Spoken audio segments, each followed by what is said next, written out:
నందినగర్ నివాసంలో కేసీఆర్ సిట్ విచారణకు సంబంధించి కేటీఆర్ సంచలన వ్యాఖ్యలు చేశారు. మనందరికీ తెలిసిందే, 4 గంటలకు పైగా కేసీఆర్ని సిట్ విచారించింది ఫోన్ ట్యాపింగ్ కేసుకు సంబంధించి. ఈ అంశానికి సంబంధించి కేటీఆర్ కీలక వ్యాఖ్యలు చేస్తున్నారు. నిన్న మా ఇంటి చుట్టూ 1000 మంది పోలీసులు పెట్టారు, మేము బెదిరించామని ఏ బిజినెస్ మ్యాన్ ఫిర్యాదు చేశారో చెప్పాలి అంటూ కేటీఆర్ ప్రశ్నిస్తున్నారు.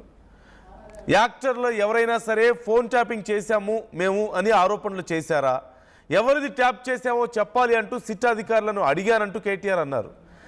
సినిమా వాళ్ళ ఫోన్ ట్యాపింగ్ చేయలేదంటూ పోలీసులే చెప్పారని, ఇల్లీగల్ ఫోన్ ట్యాపింగ్ అని సజ్జనార్ ఎలా ట్వీట్ చేస్తారంటూ ప్రశ్నిస్తున్నారు.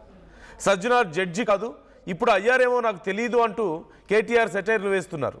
మేము ఎవరిని బ్లాక్మెయిల్ చేయలేదు, బ్లాక్మెయిల్కు బ్రాండ్ అంబాసిడర్ రేవంత్ రెడ్డి అంటూ కేటీఆర్ అంటున్నారు. బ్లాక్మెయిల్ చేసే రేవంత్ రెడ్డి సీఎం పదవి తెచ్చుకున్నారు, కవితపై పార్టీ క్రమశిక్షణ చర్యలు తీసుకుంది అంటూ కేటీఆర్ అన్నారు. చాలామంది చాలా రకాలుగా మాట్లాడుతున్నారని, ప్రతి ఒక్కరికి కౌంటర్ ఇవ్వాల్సిన అవసరం లేదంటూ కేటీఆర్ మాట్లాడారు.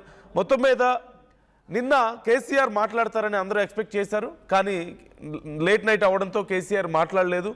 ఆ తర్వాత జస్ట్ వచ్చారు, బయటకు వచ్చి అందరికీ ఒకసారి అభివాదం చేసి మళ్ళీ లోపలికి వెళ్ళిపోయారు. ఈరోజు కేటీఆర్ ఈ అంశానికి సంబంధించి మాట్లాడే ప్రయత్నం చేశారు. సజ్జనార్ మీద, రేవంత్ రెడ్డి మీద విమర్శలు చేశారు.